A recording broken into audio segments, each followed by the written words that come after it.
Hey, hi, it's me, your void, and it is time to collect them beans.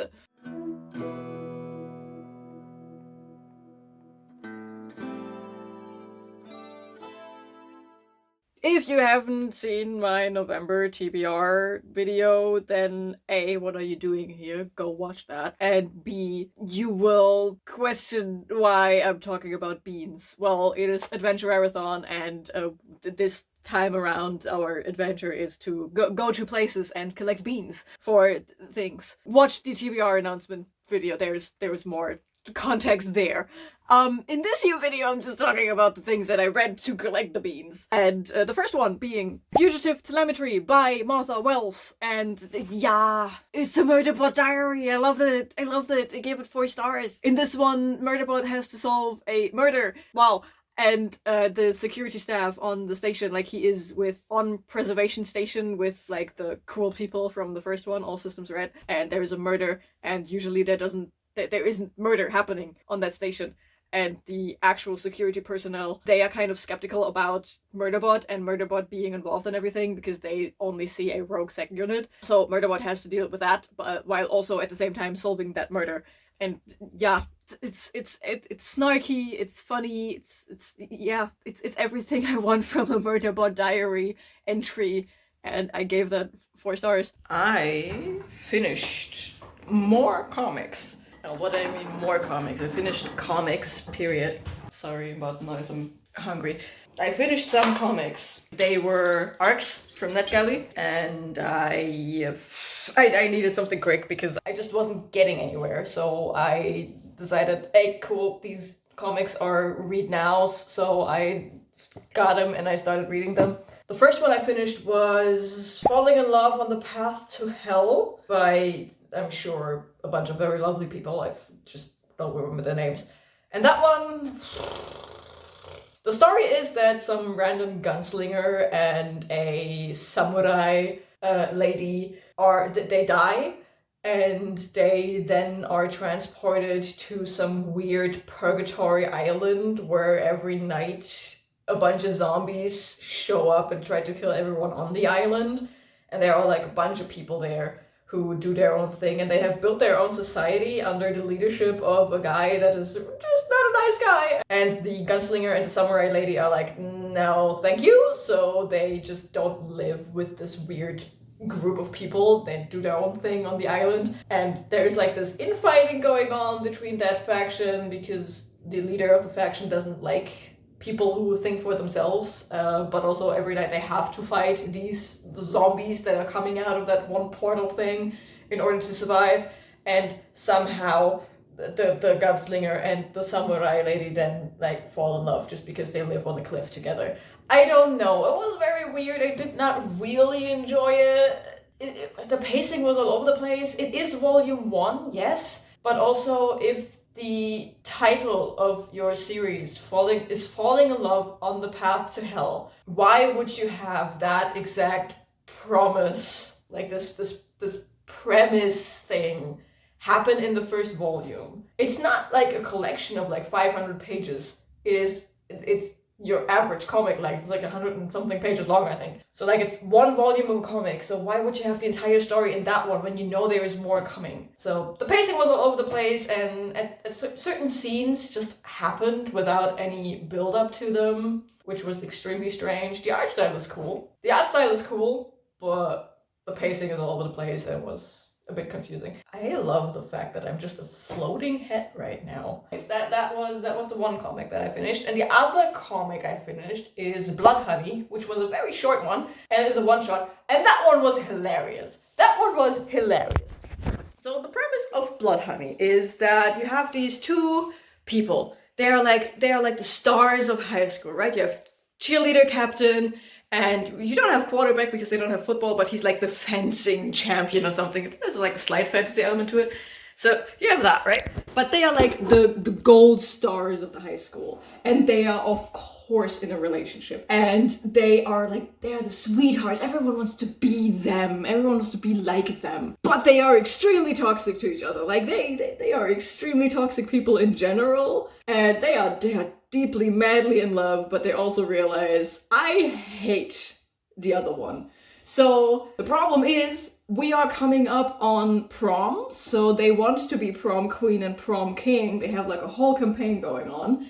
And they realize they hate each other and they don't want to spend their life together after high school. So, like any sensible couple, they try to kill each other instead of going through the humiliation of a breakup. And they get exceedingly unhinged in their tries to kill each other. There's some poisoning going on that goes wrong, some stabbing. That in the end, they just have a good old-fashioned sword fight. But during their sword fight, they accidentally light the entire school on fire. And by the end, you have like this gorgeous scene where they're just both on the rooftop. Everything is on fire around them. They kind of know that they are not going to make it out alive, and they still keep stabbing at each other because they cannot fathom the humiliation of breaking up with each other. It is hilarious. It is so good. It's a one-shot. It's so good. It's so funny. It is so unhinged. It is so unhinged. Very entertaining. Can only recommend to read that if you need something short. That was just nice. That was just fun. This has to be the most boring background I have ever picked. It's just a white wall. I guess I could like put the bunny here. I wanted to tell you that I have finished 2 more comics. The first one being The Wicked and the Divine by a bunch of lovely people. And that one was fun. That one was a fun read. That was everything I expected it to be, with like a bunch of gods. It's 12 in total, but it's not from the same mythology. Like we have Lucifer, who's considered a god for this instant. We have Wodan, I think. We have the Morrigan. We have, I forgot who else is in play, but we have 12 gods from different mythologies, and they are all reincarnated, and they don't even make any, like, they don't act subtle. On the contrary, they sell themselves as pop stars and rock stars in this incarnation, and they actively state that they are reincarnated gods and that in 2 years' time they will die. And until then, they want to do as much they want to party as much as possible. There is a deeper meaning to that. There is a deeper meaning to that, which is explained in a throwaway sentence, which is fascinating me. But essentially, every 90 years, 12 gods reincarnate in human bodies, and for 2 years, they inspire people. They show themselves in all their glory to the world and just do their thing. They want to be worshipped. That is all they are about. They want to be worshipped. They want to be admired. And then after 2 years, they all die. Some die earlier, apparently, because they cannot stop killing each other.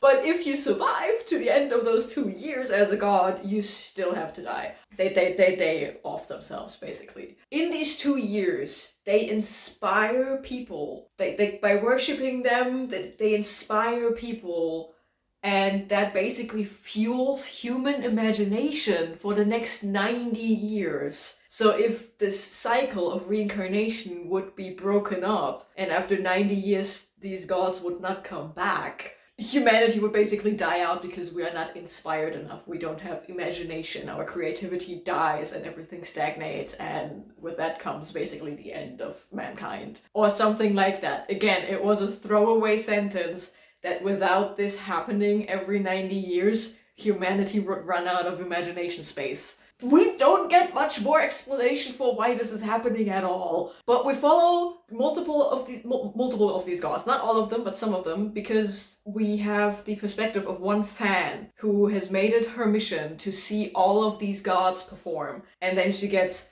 very enamored with Amaterasu and Lucifer. And Lucifer is basically like, hey, let's take you backstage. And is showing this fan around. But then shit happens, and a bunch of people die, and the world blames Lucifer and puts Lucifer on trial, and Lucifer is like, yeah, if I wanted to explode your head with a snap, like, and then snaps, didn't mean to explode the brain of the judge, but the brain of the judge explodes anyway, so now Lucifer is in custody. And again, these gods, they are not friends of each other. They literally distance themselves from Lucifer, like, you brought this upon yourself. Sucks to suck, in 2 years you're dead, so now you're spending 2 years in your jail cell, whatever. But Lucifer says it wasn't her. So the fan is like, okay, let me figure out what is going on here.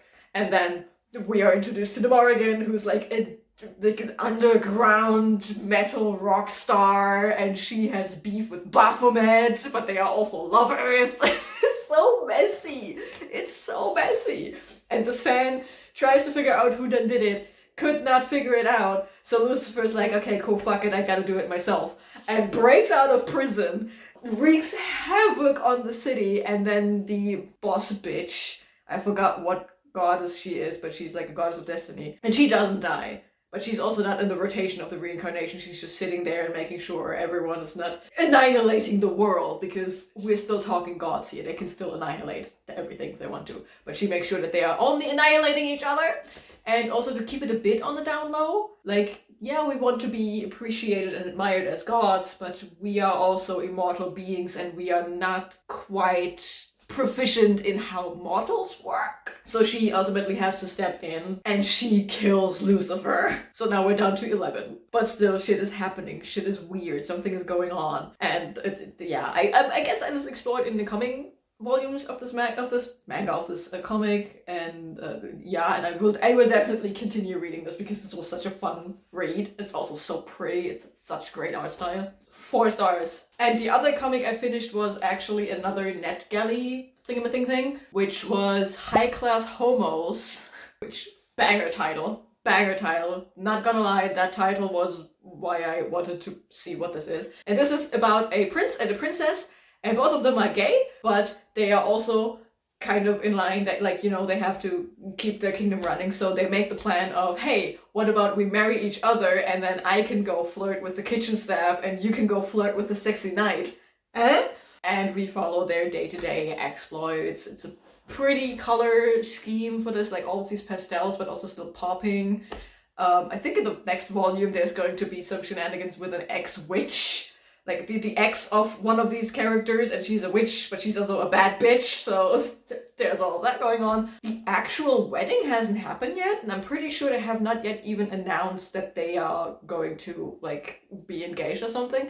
We very much just follow these 2 characters in their day-to-day life and how they try to win the admiration of the person they have a crush on. And yeah, the characters definitely make this. The story is not that deep, but the characters are just hilarious, and I love that very much. I gave that 4 stars as well, and I somehow managed to finagle that one into the bounties for the Adventurerathon, so on to the next one. Me again with another finished book, and this time it is not that fun of an update. I finished The Song of Achilles by Madeline Miller, and this has to be the most boring retelling I have ever experienced in my life. How are people emotional at this one? I'm thoroughly convinced that the people who cried at the end of this did not know a single thing about Troy, about Achilles, about Patroclus. Like, they just don't know anything about the myth, which is why they were so tearful at the end when both of them died.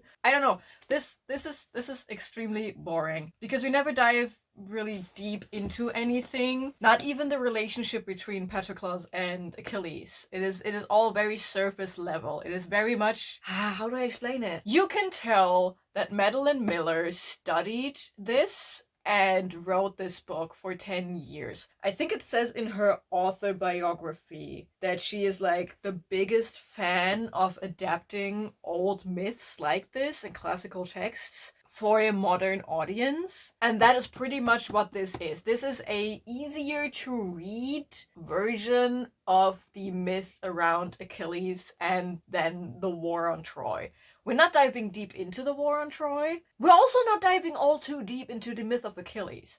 I do appreciate the fact that we see certain aspects of his mythology that are not often shown. Like, for example, when he was living as a girl in this strange temple situationship in another kingdom, because he was trying to hide from going to war, and then Odysseus clocked him for it. Also, the fact that Achilles actually had a son. We don't usually see those in retellings of Achilles' life, but those are things of the mythos. They're in there. They're in there. But again, it is very surface level. It is very much, okay, this is the myth. Now let's put on a tiny bit of drama so it's easier to stick with it and it's not that dry, but it's still boring. Also, Patroclus as a narrator could have been a great choice if he had actual character and not just, I am a damsel in distress and I need to whine about existing in the first place. Like, he's very whiny. He's very whiny. His dad never loved him. His mom never really showed him that much affection because apparently, like, the way she's described, she has, like, some sort of mental disability going on. She's described as being slow. So she never really cared about him in a motherly way. His dad never liked him, and then he's shipped off to a strange kingdom where he's just one of many, and then Achilles meets him, and Achilles is giving him an ounce of attention, so of course we are falling in love with him, right? And then he's just, like, persistent enough to stalk his boyfriend. Like, when Achilles is sent to Chiron to get training as a hero, Patroclus is like, no, that's my boyfriend, I need to go with him. And he climbs that same mountain, and then Achilles disappears to be a girl for a second, and Patroclus is like, okay, no, I need to find where he is and I need to go there. And then he finds him. And then Achilles is like, yeah, I'm going to Troy. And Patroclus is like, can I come with you? And Achilles is like, of course you can. Like, Patroclus is just a little emo golden retriever in this one. Like a golden retriever puppy that doesn't know what else to do other than following you around. He is a Velcro dog. And a whiny one. He's like a husky. It's just very. He's like a Malinois when they are not the aggressive police action movie kind of dog. You know, when the Malinois is a bit too clingy, that kind of dog is he. So he's incredibly whiny. And then because we see everything from his perspective, we don't see the cool action scenes with Achilles. We don't see anything cool happening because he's in camp being a nurse. Again, it's all very surface level. We never dive deep into anything, so it's literally just a new version of telling the myth and not actually a book. If I were to compare this, for example, with Wicked Beauty by Katie Roberts, this is a retelling where we take the myth, where we take the characters and turn it into something completely different. Like, this is a modern setting where the characters are, like, Achilles and Patroclus are in a committed relationship and then Helen comes into it. We could have had that with Briseis, who's actually the girl in it. You know, the slave woman that Achilles claims for himself, and then Agamemnon's like, I want to have her, so Achilles is like, you can have her, but I won't be on the battlefield as long as I have to have her. That lady, and here you have, like, the competition instead of the war in Troy. So this is a retelling that's actually its own story. This is a retelling that's just taking an old, hard-to-understand text, the Iliad, and turns it into something that is easier to understand, the Song of Achilles. So I was kind of bored by that. And again, I'm pretty sure all the emotional reactions come from the girlies that have never experienced the actual myth. I gave that barely 3 stars. I was so bored by it, and after I put that one down, I immediately went over and rewatched the show Troy Fall of a City, which is so much more interesting. And they had the balls to turn Patroclus, Achilles, and Briseis into a throuple. I just can't seem to finish books this month, and instead of doing that, I just finish comic after comic after comic, I guess. Or in this case, a manga. I finished In Love's Key, reprised by Guri Nojiro. But yeah, that is a manga I got on, who would have thunk, NetGalley. At this point, I'm pretty sure I'm participating more in NetGalley November than I'm actually participating in Adventurerathon, because this one too, I think I put that one down for another bounty. I don't know. I have to check my planning. I don't know.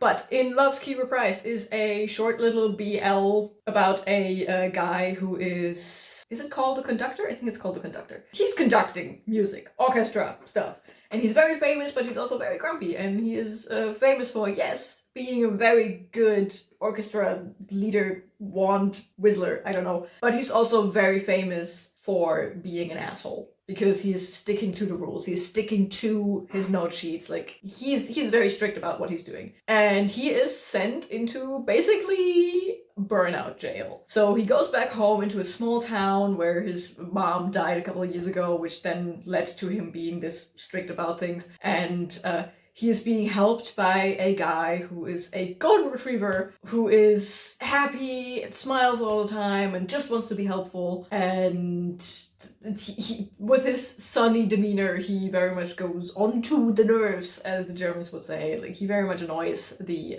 burnout jail conductor. But somehow, with all of this happy attitude and like, hey, we just need to talk about it. You can just do it. You don't need to stick to the rules. Like, all of this attitude, this happy attitude, kind of bleeds into the conductor, who is then starting to relax a bit, which is kind of important because there is a little oopsie daisy at the school of the sister of the golden retriever guy.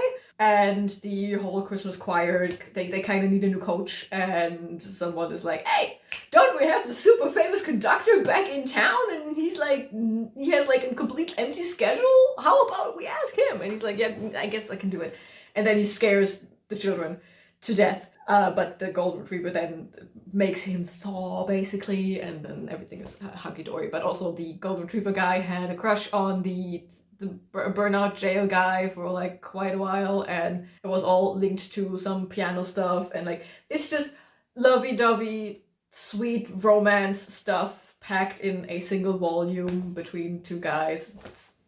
Yay. There's nothing too much to write home about. It's very much a very simple slice of life story between these two characters. I gave that 3 stars. I also finished, let me check my shit, something called Coins of Judas by Tyler Carpenter and Travis Gibb. This is a independently published and funded comic. Like, they had a Kickstarter for these 2 volumes, which are asking a question, hey, what happened to the 30 coins that Judas was paid to rat out Jesus? And they basically take these 30 coins and say each one of these coins basically stands for a human vice, and when they went out into the world, they spawned demons. And there is this one family, the Westergaard family, and they are tasked with collecting, well, not tasked, they just started one day doing that. They start collecting these coins so that they can't be used for evil. And we follow a brother and a sister. They are the last survivors of this family and of like a giant order that fell to corruption and stuff. Like, there were a bunch of people worldwide who was trying to collect all 30 coins, but corruption destroyed them, and now we just have these 2 siblings left.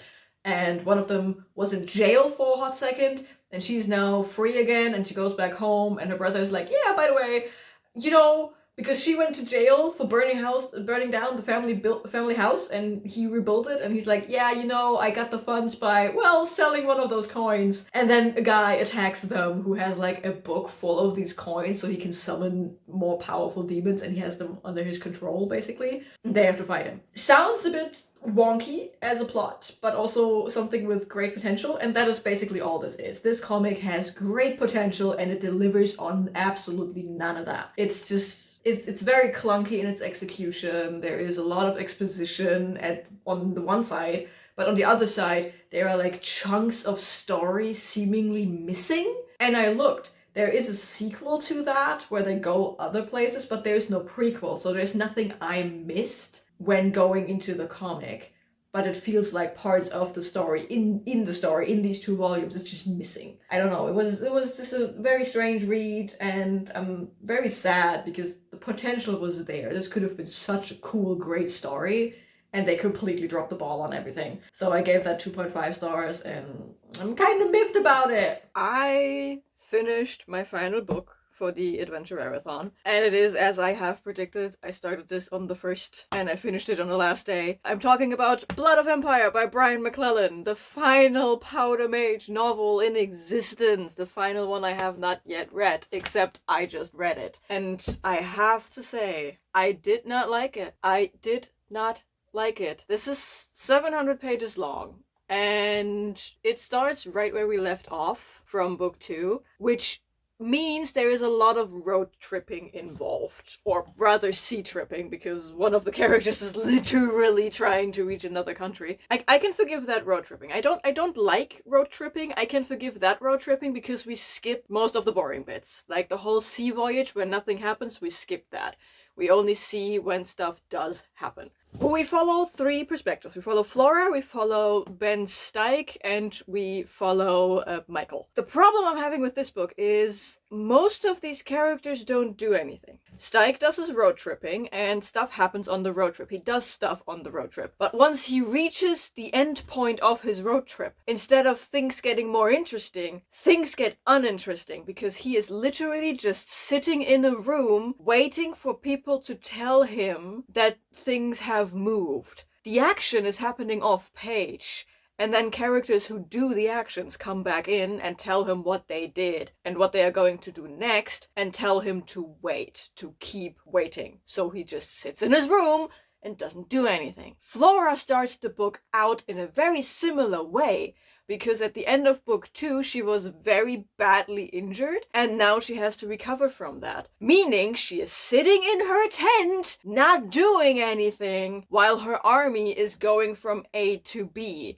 Of course she's going with her army, but she never does anything. Like, even in the battle, because she is too injured to fight, she has to stay back in the command tent and hope everything goes well. So she is sitting around, waiting for shit to happen off page. Ben is sitting around, waiting for shit to happen off page. And then we have Michael. Michael does things.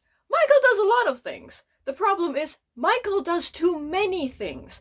Every chapter we have with Michael, he has a plan. He's not telling us the plan because he is paranoid about telling people his plan. So he does things to further that plan, but then things happen. So he is like, oh shit, that changes my plan, which we don't know what it is. And then he changes his plan, but he still doesn't tell us what his plan is. So he does a bunch of other things for that new plan, which we don't know, only for new things to happen, which change his plan to a new plan we don't know what it is. So that was all incredibly boring for like 500 pages. At that point, things started to fall into place, and things started actually moving in the way that is interesting because the main characters started moving. Ben got out of waiting mode, Flora was healthy again, and Michael did Michael things, but the way things moved around Michael meant he had to act in the moment and could not make any plans he would not tell the reader about.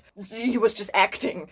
So that was interesting. And then the last 100 pages happened, and there in the last 100 pages, we finally have something resembling a Powder Mage plot. We have something resembling a Powder Mage plot. And that was fine, I guess. But then the big fight, like the big bad evil god fight, like god tier fight, was incredibly boring because we just have two people standing there staring at each other and telling you, I want power, but I won't give you the power. But I want the power, but you are not getting the power.